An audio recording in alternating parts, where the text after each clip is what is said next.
الحمد لله وكفى والسلام على عباده الذين اصطفى اللهم صل على سيدنا محمد وعلى آل سيدنا محمد وبارك وسلم۔ آج جو گناہوں کی کثرت ہے، اللہ تبارک و تعالی کی جو نافرمانی ہوتی ہے، اس کی بڑی وجہ یہ ہے کہ آج ہمارا یقین اس حد تک کمزور ہو چکا ہے کہ ہم اپنے گناہ کو، اپنی غلطی کو معاشرے کے ہر فرد سے چھپاتے ہیں، بلکہ یہاں تک کہ دیکھا گیا ہے کہ مختلف عمارات کی دیواروں پر ایک جملہ لکھا ہوتا ہے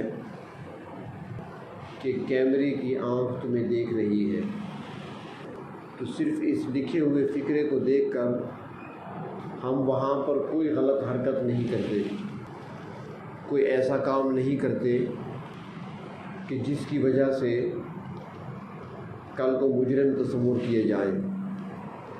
حالانکہ ایک مسلمان ہونے کی حیثیت سے ہمارا یقین یہ ہونا چاہیے تھا کہ اللہ تبارک و تعالی مجھے دیکھ رہے ہیں۔ آج یہ جملہ ہماری زبان سے تو ادا ہوتا ہے، لیکن یقین بن کر ہمارے دلوں میں نہیں اترا۔ جب یہ یقین دل میں اتر جاتا ہے تو پھر انسان جہاں بھی ہوتا ہے، جس حال میں ہوتا ہے، پھر اس سے اللہ کی نافرمانی نہیں ہوتی، پھر اس سے گناہ نہیں ہو سکتا کہ اس کے دل میں یہ بات بیٹھ چکی ہوتی ہے کہ میرا اللہ مجھے دیکھ رہے ہیں۔ اسی کو کہا جاتا ہے استحضار۔ آج یہ استحضار ہمیں حاصل نہیں ہے۔ اگر یہ یقین بن کر دل میں اتر جائے تو پھر انسان کے لیے گناہ سے بچنا، اللہ کی نافرمانی سے بچنا بہت آسان ہے۔ حضرت عمر فاروق رضی اللہ تعالیٰ عنہ کا مبارک دور ہے۔ تخت خلافت پر حضرت فاروق اعظم تشریف فرما ہے۔ ان کی عادت شریفہ تھی کہ خلافت کا بار اور خلافت کی ذمہ داریاں سنبھالنے کے بعد مدینہ منورہ کی گلیوں میں رات کو گشت کیا کرتے تھے، اپنی رعایا کا حال معلوم کرنے کے لیے۔ ایک رات معمول کے مطابق گشت کرتے ہوئے آدھی رات سے زیادہ وقت گزر چکا تھا۔ ایک گھر کے قریب سے گزرتے ہیں تو اندر سے دو خواتین کے بولنے کی آواز آتی ہے۔ حضرت فاروق اعظم رضی اللہ تعالیٰ عنہ وہاں پر رک جاتے ہیں کہ اس وقت یہ عورتیں کیوں بول رہی ہیں۔ جب وہاں پہ رکے تو ان کی گفتگو سے اور ان کی باتوں سے معلوم ہوا کہ یہ گفتگو ہو رہی ہے ماں اور بیٹی کے درمیان، اور وہ بات یہ تھی کہ بیٹی نے اپنی ماں سے کہا کہ آج ہماری بکری نے دودھ کم دیا ہے۔ ماں نے کہا کہ دودھ اگر کم ہے تو اس میں پانی ملا کر اس کو پورا کر دو۔ بیٹی جواب میں کہتی ہے کہ پانی کیسے ملائیں دودھ میں، امیر المومنین نے سختی سے منع کر رکھا ہے اور اسے جرم قرار دیا گیا ہے، دودھ میں پانی ہم نہیں ملا سکتے۔ والدہ نے جواب میں کہا کہ اس وقت امیر المومنین ہمیں کہاں دیکھ رہے ہیں، وہ تو نہیں دیکھ رہے، وہ تو سو رہے ہوں گے، آرام کر رہے ہوں گے، یا نوافل پڑھ رہے ہوں گے، تہجد کا وقت ہے، وہ تو نہیں دیکھ رہے۔ بیٹی نے جواب میں کہا کہ اگر امیر المومنین نہیں دیکھ رہے تو امیر المومنین کے رب تو ہمیں دیکھ رہے ہیں۔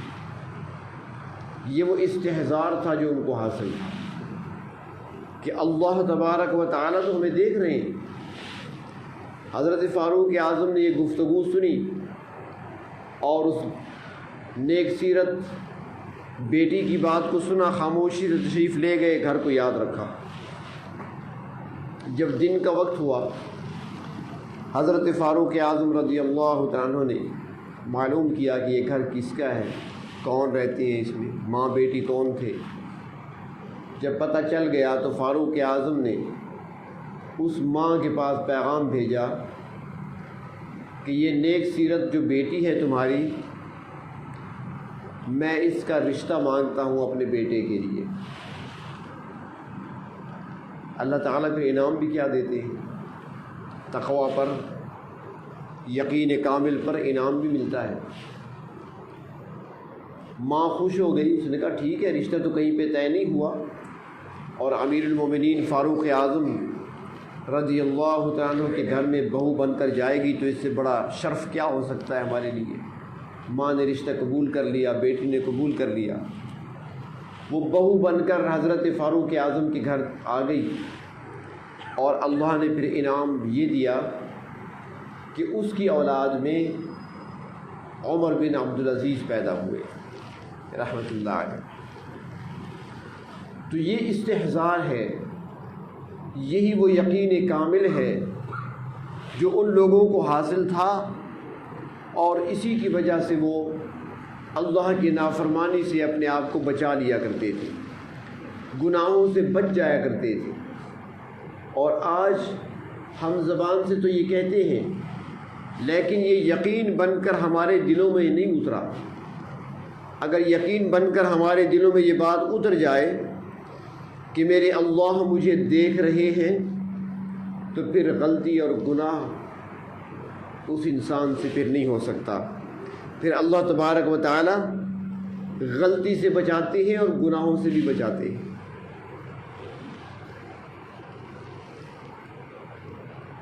پہلے زمانے میں اس پر بڑی محنت کی جاتی تھی، آج کل تو یہ محنت ہی نہیں رہی، کوئی اپنے آپ پر محنت کرنے والا ہے ہی نہیں، اپنے آپ کو بنانے اور سنوارنے کا ہم نے سوچا ہی نہیں ہوگا۔ حضرت خواجہ زکریا ملتانی رحمۃ اللہ علیہ بہت بڑے بزرگ گزرے ہیں، وہ مرید تھے حضرت شیخ شہاب الدین سہروردی رحمۃ اللہ علیہ کے۔ جب حضرت زکریا ملتانی رحمۃ اللہ علیہ حضرت شہاب الدین سہروردی رحمۃ اللہ علیہ کے پاس پہنچے،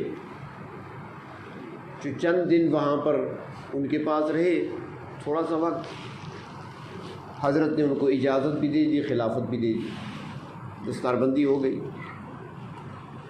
تو وہاں پر ایسے مرید بھی تھے حضرت سہروردی رحمۃ اللہ علیہ کے جو سالہ سال سے وہاں پڑے ہوئے تھے، کوئی 5 سال گزار چکا تھا، کوئی 8 سال گزار چکا تھا، کوئی 10 سال گزار چکا تھا۔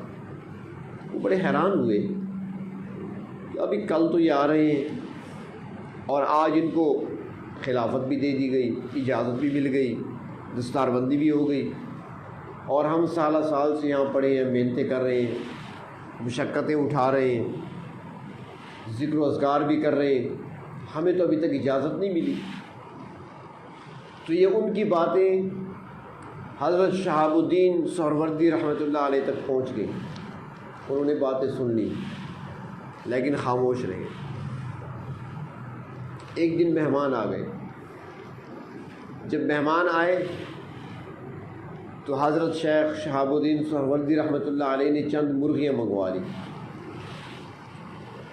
مرغیاں آ گئی مہمانوں کے لیے، یہ برائلر کا زمانہ نہیں تھا، آج کل تو بس صاف کی ہوئی ذبح کی ہوئی آ جاتی ہے نا، اس زمانے میں خود ذبح کی جاتی۔ مرغیاں آ گئی تو انہوں نے چھریاں منگوائی، اور جو زیادہ بولنے والے تھے نا ان کو ایک ایک مرغی پکڑوا دی اور ساتھ چھری بھی دے دی، اور ایک مرغی اور چھری وہ حضرت خواجہ زکریا ملتانی کو بھی دے دی، اور سب سے فرمایا کہ جاؤ مرغیاں ذبح کرو، مہمان آئے ہیں۔ لیکن ایسی جگہ پہ ذبح کرنا جہاں پہ دیکھنے والا کوئی نہ ہو، ذبح کر کے لے آؤ، دیکھنے والا کوئی نہ ہو۔ چلے گئے، ایک جنگل میں چلا گیا، درختوں کے پیچھے بیٹھ کر خاموشی سے اس نے ذبح کر لی، صاف کر کے لے آئے کہ حضرت مجھے کسی نے نہیں دیکھا۔ دوسرا گیا کسی پرانے مکان، کسی کھنڈر نما مکان میں چلا گیا، وہاں پر جا کر مرغی ذبح کر لی، لے آیا۔ تیسرا گیا وہ کسی اور دیوار کی اوٹ میں جا کر اس نے مرغی کو ذبح کر لیا، دیکھنے والا کوئی نہیں تھا۔ کافی دیر گزر گئی، زکریا ملتانی کافی دیر کے بعد آئے اور روتے ہوئے آئے، مرغی ہاتھ میں، چھری بھی ہاتھ میں۔ حضرت شیخ شہاب الدین سہروردی رحمۃ اللہ علیہ فرماتے ہیں زکریا کیا ہوا، مرغی ذبح کر کے نہیں لائے؟ سر جھکا کے عرض کرنے لگے حضرت آپ نے شرط ہی ایسی رکھی تھی۔ فرمایا کہ کیا شرط؟ اس نے کہا آپ نے فرمایا تھا ایسی جگہ ذبح کرنا جہاں دیکھنے والا کوئی نہ ہو۔ میں جہاں بھی گیا میرا رب مجھے دیکھ رہا تھا، کہاں ذبح کرتا؟ دیوار کے پیچھے گیا تو وہاں بھی رب تعالیٰ دیکھ رہے ہیں، جنگل میں گیا درختوں کے پیچھے چھپنے کی کوشش کی تو وہاں بھی رب دیکھ رہے ہیں۔ آپ نے شرط ایسی لگائی کہ مرغی کو ذبح نہیں کر سکا۔ تو حضرت شیخ شہاب الدین سہروردی رحمۃ اللہ علیہ نے سب کو بلایا کہ آؤ، اسی کو کہتے ہیں استحضار، یہ اس کو حاصل ہے اور تم سالہ سال گزارنے کے باوجود ابھی تک حاصل نہیں کر سکے۔ تو جب یہ استحضار نصیب ہو جائے، جب یہ یقین دل کے اندر بیٹھ جائے کہ پروردگار عالم مجھے دیکھ رہے ہیں، تو بس پھر وہ انسان یوں سمجھے کہ تقویٰ کے ایسے راستے پر چل رہا ہے کہ راستے میں کوئی رکاوٹ نہیں ہے اور وہ راستہ سیدھا اسے جنت تک پہنچائے گا۔ تو اس کے لیے محنت تو ہے، مشقت تو ہے۔ ہم تو نماز پڑھتے ہیں، نماز میں استحضار نہیں ہوتا، نماز میں ہماری توجہ کہیں اور ہوتی ہے، خیالات کہیں اور ہوتے ہیں، تلاوت میں لگے ہوتے ہیں ہماری توجہات کہیں اور ہوتی ہیں، ذکر و اذکار میں بیٹھے ہوتے ہیں ہماری توجہ جمتی نہیں ہے، اس طرف خیال ہمارا جمتا ہی نہیں ہے۔ وہ لوگ ایک مرتبہ اللہ کا نام لیا کرتے تھے، کام بن جاتا تھا۔ ہم تسبیح پہ تسبیح پڑھ لیتے ہیں، کہتے ہیں فائدہ نہیں ہوا۔ وجہ کیا ہے؟ ایک تو یقین نہیں ہے دل میں، اور دوسری بات استحضار حاصل نہیں ہے۔ پروردگار عالم کو ہم زبان سے تو کہتے ہیں وہ ہمارے قریب ہے، لیکن کبھی قریب سمجھا نہیں ہے۔ رب تعالیٰ خود فرماتی ہے نحن اقرب الیہ من حبل الورید، میں تو تمہاری رگ حیات سے بھی زیادہ تمہارے قریب ہوں۔ دنیا کا کوئی تعلق، دنیا کا کوئی رشتہ تمہارے اتنا قریب نہیں ہے جتنا میں تمہارے قریب ہوں، لیکن ہم نے کبھی تصور کیا ہی نہیں ہے، ہم نے کبھی توجہ کی ہی نہیں ہے۔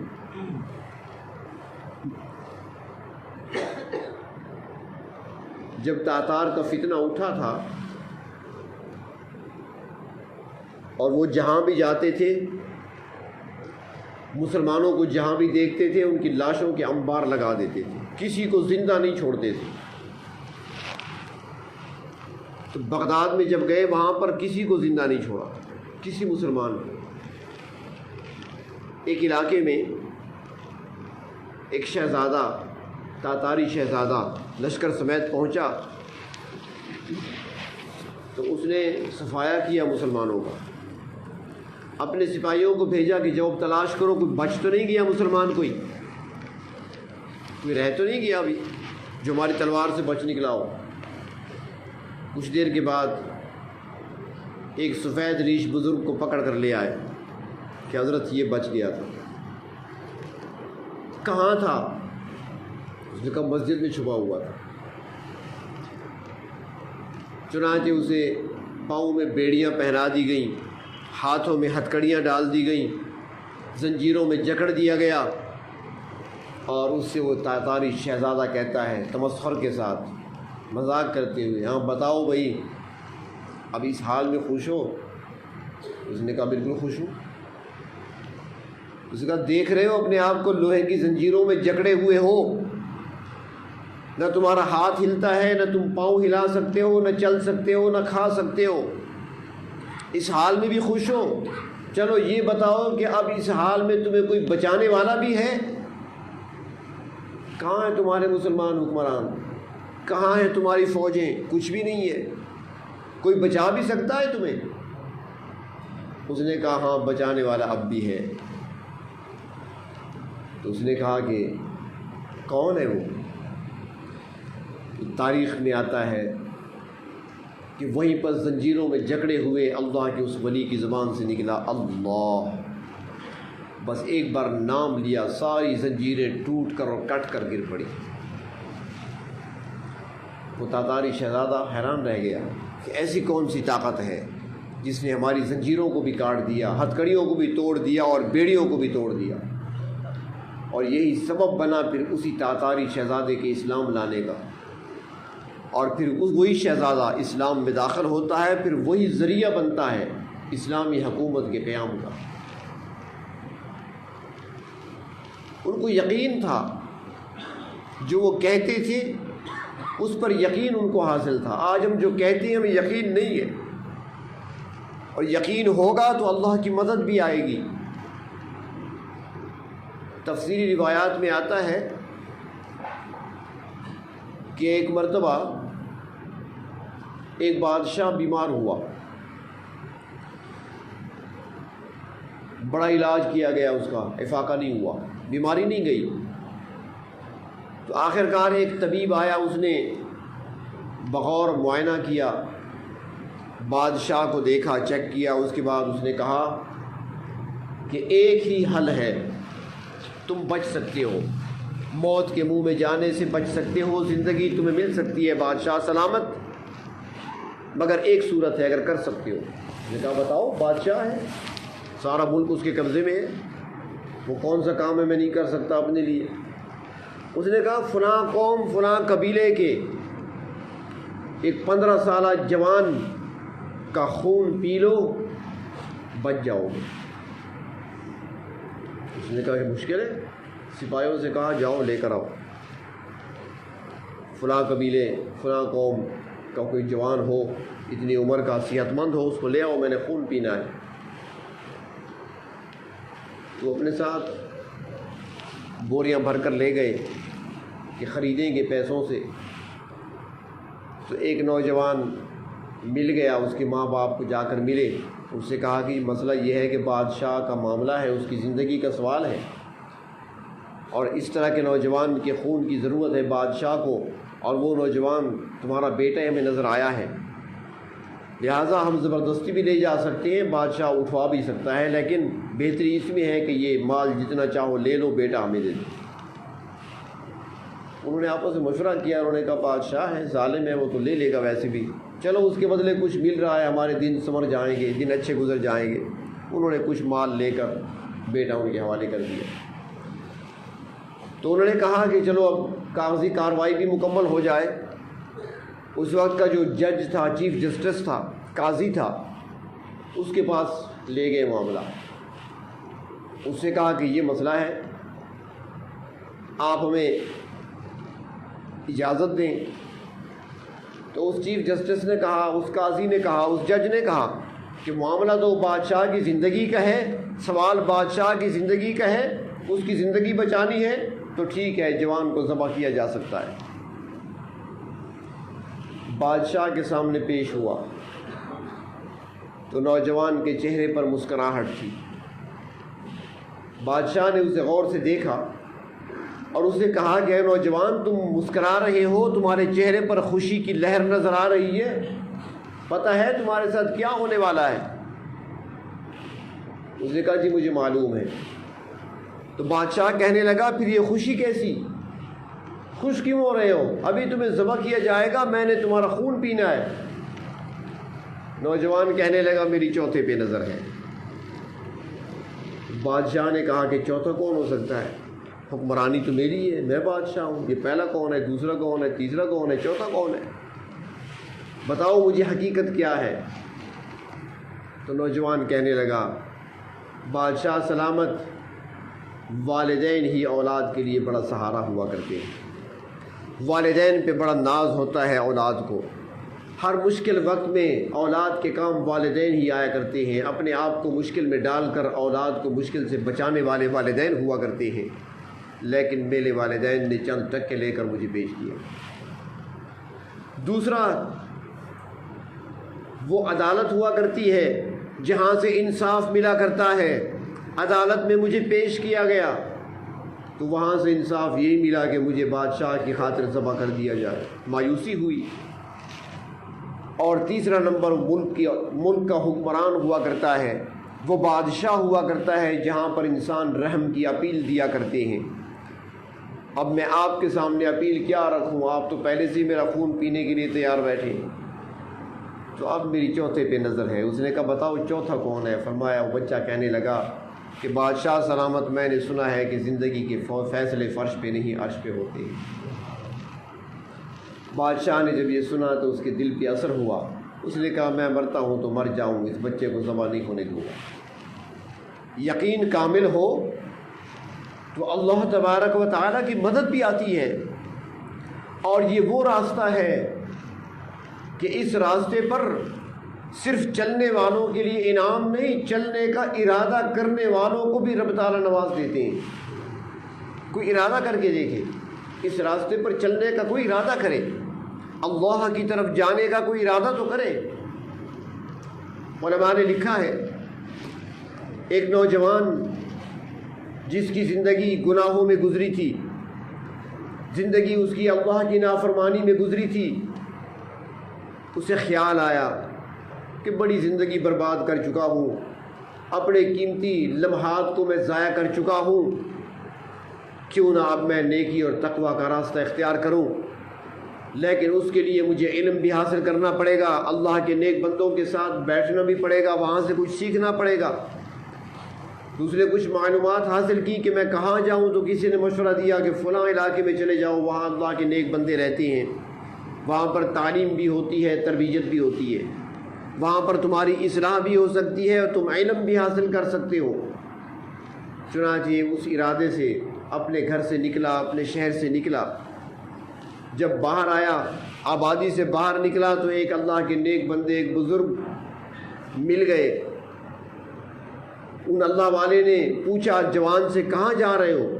اس نے بتایا کہ میں تو فلاں علاقے کی طرف جانے کا ارادہ میں نے کیا ہوا ہے۔ تو وہ اللہ کا نیک بندہ کہنے لگا کہ راستہ تو میرا بھی یہی ہے، میں بھی جا رہا ہوں، بس آگے جا کر راستے الگ ہو جاتی ہیں تو اکٹھے چلتے ہیں۔ پھر اس نے کہا ٹھیک ہے، سفر اکٹھا گزرے گا، دو ہو جائیں گے۔ اب یہ دونوں سفر کرنے لگے۔ جب دوپہر کا وقت ہوا، دھوپ نکلی، دھوپ میں تیزی اور شدت آئی تو بادل کا ٹکڑا آیا اور ان پر سایہ کر دیا۔ اب یہ دونوں چل رہے ہیں، بادل بھی ساتھ ساتھ چل رہا ہے۔ 3 دن انہوں نے اکٹھے سفر کیا، اور تینوں دن جب صبح ہوتی سورج نکلتا تو بادل بھی آ جاتا، وہ ساتھ سفر کرتا رہتا ان کے اوپر سایہ کیے ہوئے۔ جب شام ہوتی سورج غروب ہوتا بادل بھی چلا جاتا۔ وہ نوجوان یہ سمجھ رہا تھا کہ یہ اللہ کے نیک بندے ہیں، اللہ کے ولی ہیں، ان کی کرامت ہے، بادل ساتھ چلتا ہے، ہم پر سایہ کیے ہوئے ہیں۔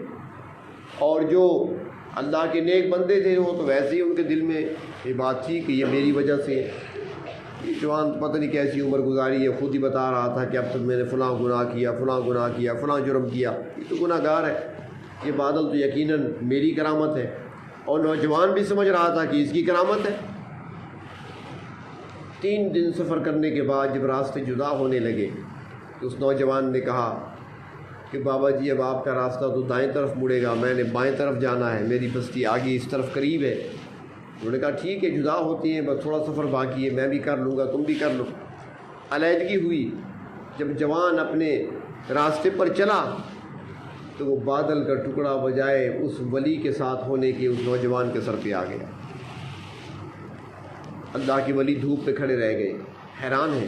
روکا نوجوان کو، نوجوان بتاؤ تمہارا کون سا عمل ایسا ہے، کون سی نیکی تمہاری ایسی ہے کہ یہ تو تمہاری کرامت تھی، یہ تمہاری برکت تھی کہ 3 دن تک بادل ہم پر سایہ کیے ہوئے ہمارے ساتھ چلتا رہا۔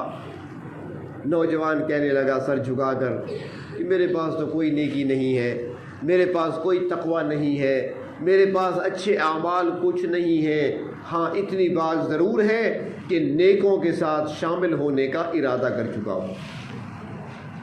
اللہ کے نیک بندوں کے ساتھ شامل ہونے کا، ان کے ساتھ چلنے کا اور ان کی محفلوں میں بیٹھنے کا، ان سے کچھ سیکھنے کا ارادہ کر چکا ہوں اور اسی ارادے پر چلا ہوں، تو اللہ تبارک و تعالی نواز دیتے ہیں بندے کو جب کوئی اس ارادے سے چل پڑتا ہے، اللہ کی مدد پھر آ جایا کرتی ہے۔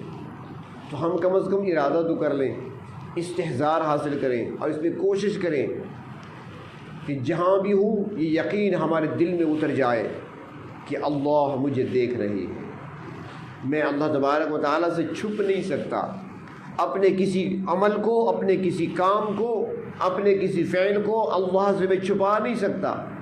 میری زندگی کا ایک ایک لمحہ، میرا اندر جانے والا اور باہر آنے والا ہر سانس، میری زبان سے ادا ہونے والا ہر لفظ اور ہر حرف اللہ تبارک و تعالیٰ کے علم میں ہے، اور اللہ تعالیٰ مجھے دیکھ رہی ہے۔ آج ہم دنیا کی چیزوں سے تو گھبراتے ہیں، ڈرتے ہیں۔ اب یہاں پر کوئی اگر آئے گا نا، کوئی چوری کرنے کے لیے آتے ہیں تو وہ چاروں طرف دیکھے گا، کوئی دیکھ تو نہیں رہا، مسجد کا صندوق توڑ رہا ہے، تالا توڑ رہا ہے تو دیکھے گا، بار بار مڑ مڑ کر دیکھے گا، کوئی دیکھ تو نہیں رہا، تاکہ کوئی اگر دیکھے تو پھر وہ چھوڑ دے کام۔ لیکن ہم یہ بھول جاتے ہیں، کوئی دیکھے نہ دیکھے، اللہ تبارک و تعالیٰ مجھے دیکھ رہی ہے، اللہ تبارک و تعالیٰ کے سامنے ہوں، میں اپنے رب سے چھپ نہیں سکتا جہاں بھی چلا جاؤں، ہر دروازہ بند کر سکتا ہوں لیکن وہ دروازہ کبھی بند نہیں کر سکتا جس دروازے سے میرے پروردگار مجھے دیکھ رہے ہیں۔ اگر یقین ہمارے دلوں کے اندر پیدا ہو جائے، یہ استحضار ہمیں نصیب ہو جائے، تو آج ہم گناہوں سے بچ سکتے ہیں، اللہ کی نافرمانی سے بچ سکتے ہیں، اور اسی کی مشق کرانے کے لیے، اسی کو پختہ کرانے کے لیے، دلوں میں یقین بٹھانے کے لیے اللہ تبارک و تعالیٰ نے ہمیں رمضان کا مہینہ عطا فرمایا ہے۔ روزہ کیا ہے؟ وہاں پر یہی استحضار ہوتا ہے، وہیں پر بندے کو یقین ہوتا ہے اللہ مجھے دیکھ رہا ہے۔ جب وہاں پر یقین ہے تو باقی کاموں میں کیوں نہیں ہے؟ ساری زندگی میں یہ عمل آ جائے، ساری زندگی میں یقین ایسا بن جائے، جس طرح روزے کی حالت میں انسان پانی کا گھونٹ نہیں لیتا، نہ کھانے کا لقمہ لیتا ہے کہ اللہ مجھے دیکھ رہے ہیں، بس ساری زندگی یہی بات دل میں اتر جائے کہ میں جو بھی کر رہا ہوں میرے اللہ مجھے دیکھ رہے ہیں، بس پھر نافرمانی نہیں ہو سکتی، پھر انسان سے گناہ نہیں ہو سکتا۔ اللہ تبارک و تعالی ہمیں اپنا استحضار نصیب فرمائے اور ہر وقت کے لیے یقین ہمیں نصیب فرما دیں کہ یقین پختہ طور پر ہمارے دلوں میں اتر جائے کہ میں جہاں ہوں، جو کر رہا ہوں، جو کہہ رہا ہوں، جو سن رہا ہوں، جو سوچ رہا ہوں، میرے پروردگار مجھے دیکھ رہے ہیں۔ میرا عمل ہے سیاہ نامہ، مجھے خدایا معاف کر دے۔ میرا عمل ہے سیاہ نامہ، مجھے خدایا معاف کر دے۔ میں جانتا ہوں تو بخش دے گا، میں جانتا ہوں تو بخش دے گا، مجھے خدایا معاف کر دے۔ پہاڑوں جیسی میری خطائیں، مگر بہت ہیں تیری عطائیں۔ پہاڑوں جیسی میری خطائیں، مگر بہت ہیں تیری عطائیں۔ معاف کرنا شعار تیرا، معاف کرنا شعار تیرا، مجھے خدایا معاف کر دے۔ میں جانتا ہوں تو بخش دے گا، مجھے خدایا معاف کر دے۔ عذاب دے کر تو کیا کرے گا، کریم ہے تو کرم ہی فرما۔